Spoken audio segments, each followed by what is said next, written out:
தமிழக சட்டமன்ற தேர்தலில் கூட்டணிக்காக கெஞ்சி நிற்கும் நிலையில் பாஜக இல்லை என மத்திய இணையமைச்சர் பொன் ராதாகிருஷ்ணன் தெரிவித்துள்ளார். கோவையில் செய்தியாளர்களிடம் பேசிய அவர், பிரதமர் நரேந்திர மோடியின் கோவை வருகை தமிழக அரசியலில் பெரும் திருப்பு முனையை ஏற்படுத்தும் என்று கூறினார்.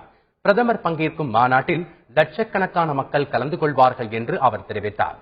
காங்கிரஸ் துணைத் தலைவர் ராகுல் காந்தி திசை தெரியாத கப்பல் போல் செயல்பட்டு வருவதாக அவர் கூறினார்.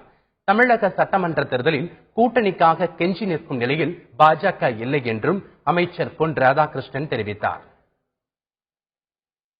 பாரதிய ஜனதா கட்சி ஏற்கனவே நாங்கள் தேசிய ஜனநாயக கூட்டணி, இந்த தேசிய ஜனநாயக கூட்டணியில் சில கட்சிகள் விடுபட்டு போயிருக்குது. மறுமலர்ச்சி திராவிட முன்னேற்ற கழகம் விடுபட்டு போயிருக்கு. மற்றுள்ள கட்சிகள் அரசியல் ரீதியாக சில நிலைப்பாடுகள் எடுப்பதற்கு கால அவகாசம் பார்த்துக் கொண்டிருக்கின்றார்கள். எங்களை பொறுத்தவரைக்கும் எங்களுடைய கட்சி மேலும் பலப்படுமே ஒழிய, கூட்டணி மேலும் பலப்படுமே ஒழிய பலவீனப்படுவதற்கான எந்த சாத்தியக்கூறும் இல்லை. ஆகையினால இந்த கூட்டணி அமைக்கையில கொஞ்சம் முன்ன பின்ன சில விஷயங்கள் இருக்க முடியும். எங்களை பொறுத்த வரைக்கும் கெஞ்சி நிற்கக்கூடிய நிலையில் நிச்சயமாக பிஜேபி கிடையாது. அது ரொம்ப தெளிவா சொல்றோம். யாரையும் கெஞ்சி நிற்கக்கூடிய வகையில் பிஜேபி தமிழ்நாட்டில் இல்லை. ஆனால் எங்களுடைய கூட்டணியில் இருக்கக்கூடியவர்கள் தோழமையோடு நாங்கள் இருந்து கொண்டிருக்கின்றோம்.